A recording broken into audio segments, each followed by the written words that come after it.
भारत की धरती पर जन्मा एक ऐसा वीर जिसका नाम सुनकर बड़े बड़े हुक्मरानों की सल्तनतें कांप उठती। एक ऐसा करारा योद्धा जिसकी सत्ता ने हिंदुस्तान से मुगल हुकूमत का नामो निशान मिटा दिया। संपूर्ण भारत पर हिंदू हुकूमत जमाने वाले अटक से कटक तक की धरती पर जिसके नाम का भगवा लहराता था, उस वीर का नाम है छत्रपति शिवाजी महाराज। तो आइए जानते हैं छत्रपति शिवाजी महाराज के अनसुने सच्चे इतिहास को। उम्मीद है आपने इस वीडियो को लाइक जरूर किया होगा, तो चलिए शुरू करते हैं।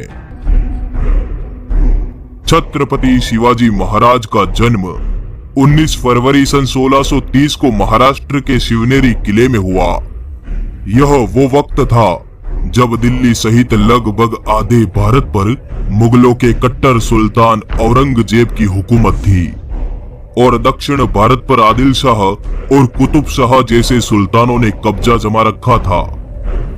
इस वक्त तक भारत में एक भी स्वतंत्र हिंदू राज्य नहीं बचा।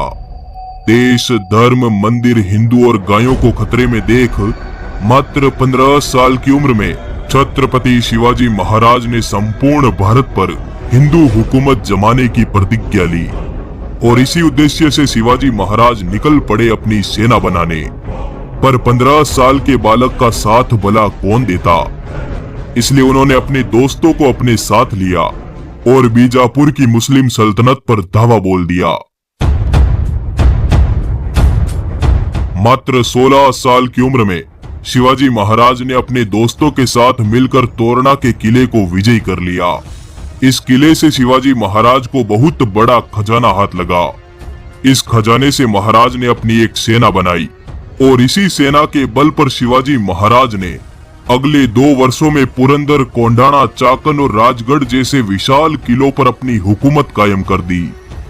धीरे धीरे महाराज ने अपनी हुकूमत का विस्तार किया और अपनी सेना के साथ कोंकण पर चढ़ाई की। मुगल इलाकों पर पहली बार कोई हिंदू राजा तलवार लेकर आया था। मराठा सेना ने मुस्लिम सूबेदारों को मारकर कोंकण, कल्याण जैसे नगरों पर भगवा ध्वज तान दिया। 40 किले, 9 सामंत और 60,000 सेना के सरदार शिवाजी महाराज ने बीजापुर की सल्तनत पर दावे बोल बोल कर उसे पूरा खोखला कर दिया। अपनी सल्तनत खत्म होते देख बीजापुर का सुल्तान अली आदिल शाह कांप गया। उसने अपने सेनापति अफजल खान को एक बड़ी सेना देकर शिवाजी महाराज के इलाके में भेजा। शिवाजी महाराज इस समय प्रतापगढ़ किले में थे। ईस्वी सन 1659 को अफजल खान अपने विशाल लश्कर के साथ सीधे प्रतापगढ़ की तरफ निकल पड़ा। हिंदू, गौ, स्त्री, बच्चे और ब्राह्मणों का कत्लेआम करते हुए उसका लश्कर मैदान में उतरा। हाथी सरी के अफजल खान के इरादे महाराज को धोखे से मारने के थे।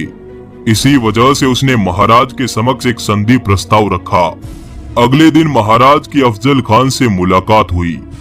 गले मिलने के बहाने लंबे चौड़े अफजल खान ने शिवाजी महाराज को दबोच लिया और उनकी पीठ में खंजर से वार किया, परंतु कपड़े के नीचे लोहे का कवच पहने शिवाजी महाराज ने अपना बाग नख निकालकर अफजल खान को वहीं के वहीं चीर डाला।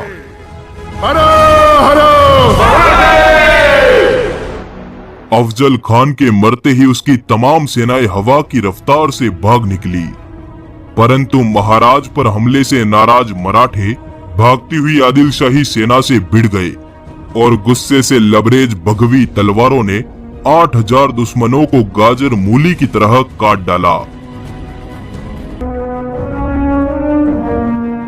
अफजल खान द्वारा मंदिरों के विध्वंस का गुस्सा शिवाजी महाराज ने बीजापुर की सल्तनत पर उतारा।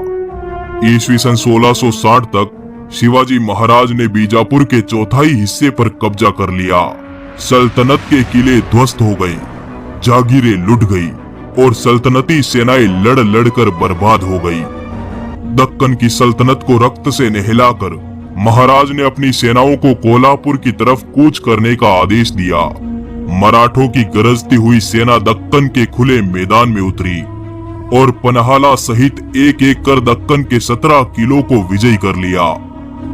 ईस्वी सन 1660 की रात आदिल शाह को उसके गुप्तचरों ने सूचना दी कि शिवाजी महाराज पन्हाला किले में है और इस समय उनके पास मात्र 600 सैनिक है। मौके का फायदा उठाकर आदिल शाह ने सिद्दी जोहर को 10,000 की सेना के साथ पन्हाला भेजा। मध्य रात्रि तक सिद्दी जोहर ने पन्हाला किले को घेर लिया। उसकी सेनाएं किले के चारों तरफ फैल गई। ऐसी विकट स्थिति में महाराज ने बड़ी चतुराई से काम लिया। उन्होंने कई दिनों तक दुश्मन सेना का अनाज खत्म होने का इंतजार किया और 13 जुलाई की रात थकी हुई दुश्मन सेना को चकमा देकर महाराज सभी मावलों को लेकर पन्हाला किले से निकल गए। भनक लगते ही दुश्मन सेना महाराज के पीछे निकल पड़ी। महाराज 300 मावलों के साथ आगे बढ़ चुके थे और इधर बाजी प्रभु देश पांडे के नेतृत्व में बाकी बचे मात्र 300 मावले 10,000 दुश्मनों से भिड़ गए। ये युद्ध आज तक के इतिहास का सबसे भयानक युद्ध सिद्ध हुआ। मात्र 300 मावले पूरी रात शत्रुओं से लड़ते रहे। सुबह तक उन्होंने 5,000 से अधिक दुश्मनों को मार डाला। बीजापुर की सल्तनत को तबाह करने के बाद शिवाजी महाराज ने मुगल इलाकों पर चढ़ाई करना आरंभ किया। ईस्वी सन 1657 को शिवाजी महाराज ने अहमदनगर के मुगल थानों पर धावा बोला और एक एक कर इस इलाके की तमाम मुगल चौकियों को तबाह कर डाला। जजिया कर गो हत्या पर विराम लगाते हुए शिवाजी महाराज अपनी सेनाओं के साथ आगे बढ़ते गए और जुन्नार के मुगल ठिकाने पर चढ़ाई कर दी। परंतु यह बात औरंगजेब बर्दाश्त नहीं कर पाया। उसने शिवाजी महाराज को काबू में लाने के लिए अपने मामा शाइस्ता खान के नेतृत्व में 1,50,000 मुगल सैनिकों का लश्कर महाराष्ट्र की तरफ भेजा। जनवरी सन 1660 की रात शाइस्ता खान भारी लाव लश्कर के साथ पुणे पहुंचा और पूरे नगर को अपने कब्जे में ले लिया। सुबह शाइस्ता खां पुणे के हिंदुओं, गायों और मंदिरों पर अपना गुस्सा उतारता और रात को पुणे के लाल महल में चला जाता। 3 महीनों तक यही चलता रहा, पर 5 अप्रैल सन 1663 की आधी रात को शिवाजी महाराज ने शाइस्ता खान पर हमले की योजना बनाई और मात्र 400 मराठों के साथ पुणे की ओर निकल पड़े। मराठे वेश बदलकर किले में प्रवेश कर गए। शाइस्ता खान की रूह कांप गई जब उसने मौत रूपी शिवाजी महाराज को अपने सामने देखा। घबराया हुआ शाइस्ता खां किले से नीचे कूद गया। वो तो बचकर भाग निकला, पर महाराज की तलवार ने उसकी 3 अंगुलियां काट डाली। अचानक हुए इस हमले से मुगल खेमे में भगदड़ मच गई। इस भगदड़ का फायदा उठाकर सभी मराठे पुणे से वापस लौट आए। ईस्वी सन 1664 को छत्रपति शिवाजी महाराज ने मुगलों के सबसे अमीर शहर सूरत पर चढ़ाई कर दी। मराठों ने सूरत के पूरे मुगल व्यापार को चौपट कर दिया और मुगलों की बेशुमार दौलत को अपने कब्जे में ले लिया। इस घटना से औरंगजेब का गुस्सा 7वें आसमान पर था। अपनी सल्तनत के अपमान का बदला लेने के लिए औरंगजेब ने तुरंत आमेर के राजा जय सिंह को एक बड़ी सेना के साथ शिवाजी महाराज के राज्य में उतारा। ईस्वी सन 1665 को जय सिंह ने 1 लाख सैनिकों के साथ शिवाजी महाराज को पुरंदर के किले में घेर लिया और महाराज से एक समझौता किया, जिसके तहत महाराज को हिंदवी स्वराज के 23 किले मुगलों के हवाले करने पड़े। परंतु ईस्वी सन 1670 में मुगलों पर कहर बनकर टूटे शिवाजी राजे ने किलों पर तैनात मुगलों को मार मार कर लाशों के अंबार लगा दिए।